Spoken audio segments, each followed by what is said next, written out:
Olá, está no ar mais um Trajetórias.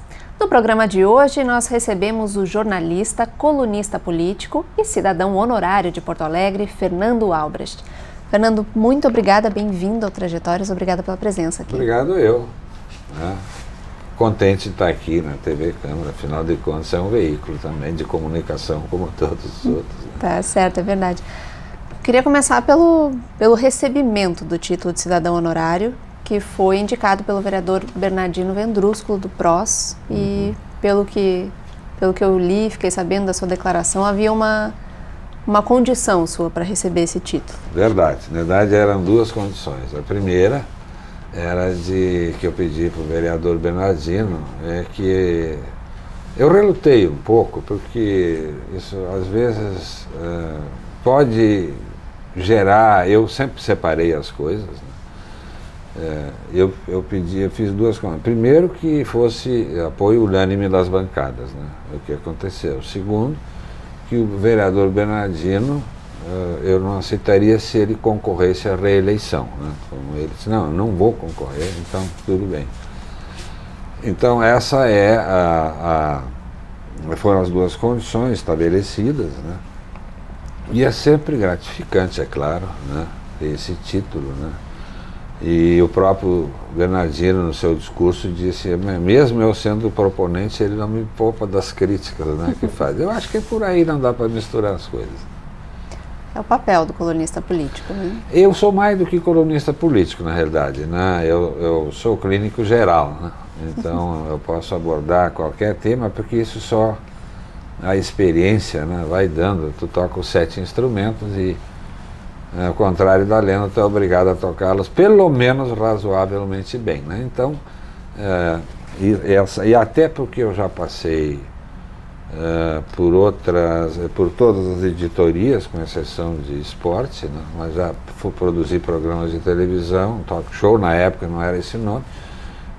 Já fiz, eu comecei o Campo e Lavoura, né? Fui o primeiro produtor do Campo e Lavoura, na então TV Gaúcha, hoje é RBS TV, e fiz um jornal curto, produzi um jornal curto sobre Bolsa de Valores, né? Foi o primeiro do Brasil sobre Bolsa nos 70, 71. Não durou muito porque o boom, né, da Bolsa foi reduzido, foi 2 anos, né, e aí terminou. Então, como eu te disse, né, a gente aprende a tocar os vários instrumentos, então eu sempre digo, eu sou um clínico geral. Foi essa percepção, esse diagnóstico digno de um clínico geral que lhe aproximou do jornalismo? Na realidade, a minha história é um pouquinho interessante sobre esse aspecto. Eu nasci em São Vendelino, né, e com 10 anos, 11 anos, meus pais se mudaram para Montenegro, onde eu terminei, naquele tempo, como fiz o ginásio, né, hoje é 2º grau, né? Ensino médio hoje. Ensino médio, isso, exato. E aí eu trabalhava num banco, na época o banco só trabalhava de tarde, eu estava bem posto, na época o bancário ganhava muito bem, né, ao contrário de hoje, né? E eu tirava o brevet, no Aeroclube de Montenegro, então eu tinha a vida que todo mundo pede a Deus. Eu voava de manhã, trabalhava no banco de tarde e tinha a noite para fazer festa, no finais de semana a gente pegava o avião, um CAP-4, prefixo Golf Charlie Charlie, GCC, né? Nós íamos ora para o litoral, para Torres, ou vinhamos para Porto Alegre para passar final de semana em Porto Alegre. Isso tudo foi muito bonito, muito bom, mas em 65 eu resolvi me mudar eu sempre vinha e voltava em Porto Alegre, mas aí eu vim aqui definitivo. E aí depois eu fiz a faculdade e saí do banco, porque o banco, eu até seria provavelmente em poucos meses gerente um banco que não existe mais, chama-se Banco da Província. Ocorre que eu já queria, eu estava pensando em fazer jornalismo, né? E aí faculdade, e em 68 tinha o Adhemar Vargas de Freitas, né, jornalista conhecido, foi o responsável. Ele me encontrou no centro acadêmico lá da filosofia, né, da URGS, e disse, olha, tem uma vaga de repórter policial de madrugada na 0 hora. A Zero Hora ficava na 7 de setembro, o dono ainda não era o Maurício, era um jornalista extraordinário chamado Arise Carvalho. Então eu tinha a faculdade de manhã, o banco de tarde, e ia para a redação às 11 horas da noite, terminava e ia direto para a faculdade, dali direto para o banco, né? Então eu dormia 2 horas por dia, mas foi um período mais feliz da minha vida, acho eu, tirando a época do Aeroclube. E essa decisão pelo jornalismo veio de onde? Ela não se dá... Seus pais sempre foram do meio rural. Não, na verdade meu pai é comerciante. Meu pai era alemão, né? Ele lutou na Primeira Guerra Mundial, num caça-minas da Marinha Imperial Alemã, e em final de 19 ele veio para o Brasil, porque a Alemanha estava começando a entrar numa espiral. Meu pai sempre me falava isso, né? Eu cito uma frase da Lotte, mulher do Stefan Zweig, quando, na sua carta de despedida, ela tinha uma frase que sempre me tocou muito.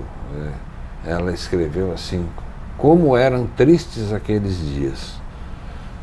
E meu pai, com outras palavras, dizia isso: como eram tristes os dias numa Alemanha derrotada com a ascensão do nazismo. O Hitler já começava a botar as manguinhas de fora, né?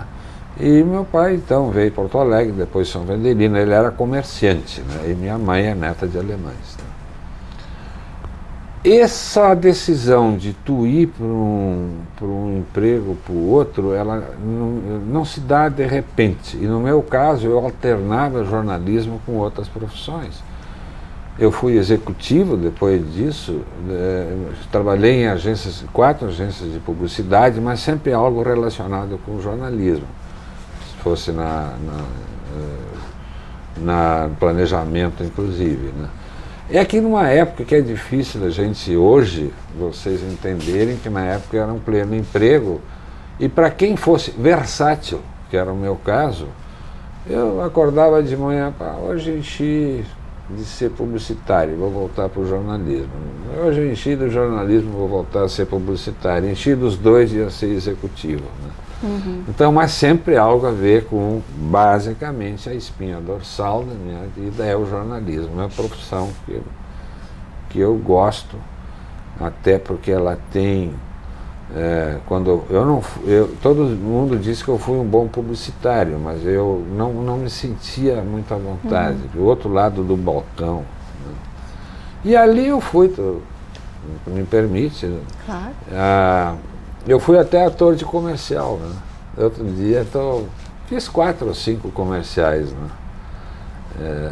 E um deles eu tinha que fazer, ficou famoso esse comercial na época, eu tinha que fazer um vendedor de terreno no meio do nada, em Cidreira, né? Um vendedor picareta, né?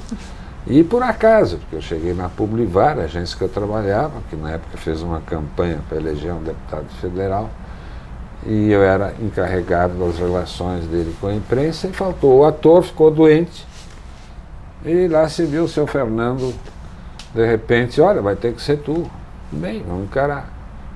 Vai me dar o script aí e tal. É fácil, tinha que falar 3 ou 4 frases lá nas dunas de Cidreira. Então eu me vesti a caráter. Vendedor picareta, um casaco xadrez, xadrez grande, marrom tenebroso, camisa amarela, que tal essa? Não, bordô, gravata amarela, né? E eu mostrava num mapa, né, para um casal distinto no meio das dunas, e onde eu prometia, né, o que iria ser. Aqui vai ser a pracinha das crianças, ali vai ser o supermercado, né? E o papel tinha que sair voando pelo vento, e deu tudo certo. Então, isso que eu quero te dizer, assim, eu não tenho um porto fixo, nunca tive, né?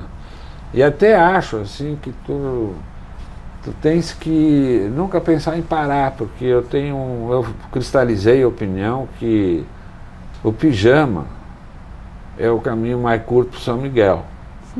O pijama mata. Larga o pijama. Inventa uma coisa para te incomodar que tu vai ficar vivo. Agora, dentro dessa versatilidade, dessa vontade de sempre continuar, tem alguma conquista, algum momento da tua profissão que tu tenhas te sentido plenamente realizado no jornalismo? Tu consideras o teu grande momento na profissão? Olha, não, assim, ó, na época eu deveria ter dito, puxa, cheguei lá. Mas eu vou confessar uma coisa para você, eu nunca fui de me emocionar muito com premiações. Todos os prêmios que eu ganhei, todos eles, nenhum eu pedi, eu nunca me inscrevi para nenhum prêmio, Ari, ESSO e tal. Um pouco assim também daquela frase de para-choque de caminhão, né? Para que orgulho se a terra come, né? Mas não... são períodos da vida que eu dizia, não, eu agora realmente no futuro preciso me lembrar que eu estou feliz, né? Foi essa época, no caso do jornalismo, como repórter policial da Zero Hora antiga, depois como editor de economia da Zero Hora, e eu fiz o informe especial da Zero Hora de 82 até 89, né? E na verdade, assim, quando tu diz eu não fico só num emprego, numa atividade, isso revela uma inquietude, e a inquietude não permite que tu diga para ti mesmo, bah, cheguei lá.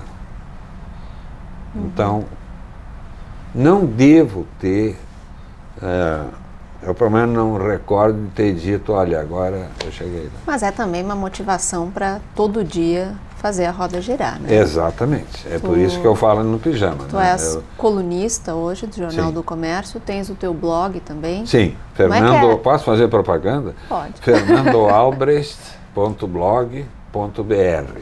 Ali eu conto, o forte é a vida como ela foi, né? Exatamente, o título já diz, eu conto casos que me aconteceram comigo, ou casos de redação, porque basicamente eu entendo que o colunista, o jornalista tem que ser um contador de histórias.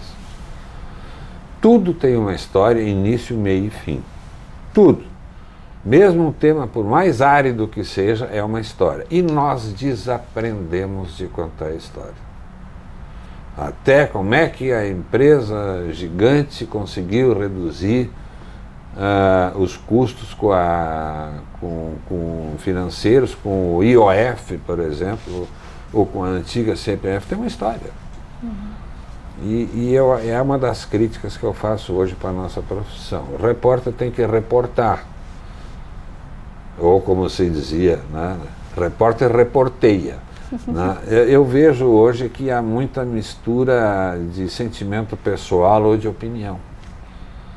É aquela coisa que se tu tens uma realidade, tu sai... Eu não estou dizendo isso assim que seja geral, mas essa cultura, ela é perigosa porque ela pega. É como uma gripe, ela é contagiosa. Então tu vai a campo para verificar determinado